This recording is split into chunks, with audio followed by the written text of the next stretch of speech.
Madam जी, ये आपका bill. Phone का सर, फोन का कवर अंकल के पास पॉकेट में। लाने में मेरी मदद करोगे? यूं लाने का फोन और मारो। आपको फोन मिल गया। Hi bye. आज आपने लाइक अ ट्रू फ्रेंड मेरी हेल्प की है। हम दोस्ती कर लें।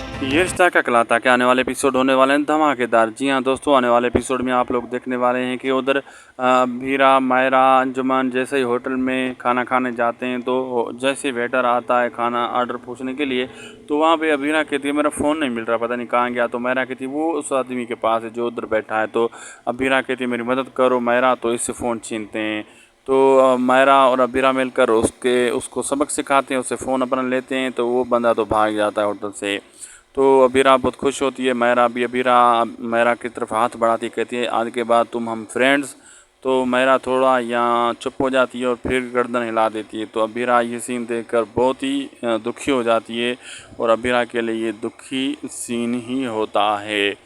अब आगे वाले एपिसोड स्टार्ट ज़बरदस्त ही होते जा रहे हैं। अगर आप लोगों को हमारी वीडियो प्रोडक्शन अच्छी लगी तो मेहरबानी करके कृपया करके हमारे चैनल को ज़रूर सब्सक्राइब, लाइक, शेयर कीजिएगा। जैसे आप को हर वक्त हमारी वीडियोस वक्त पर मिलती रहें, और बेल आइकन को ऑल पे ज़रूर कीजिएगा। हमें दीजिए इजाज़त, मिलते हैं आपसे अगली एक ज़बरदस्त, बेहतरीन और अच्छी से अच्छी वीडियोस में।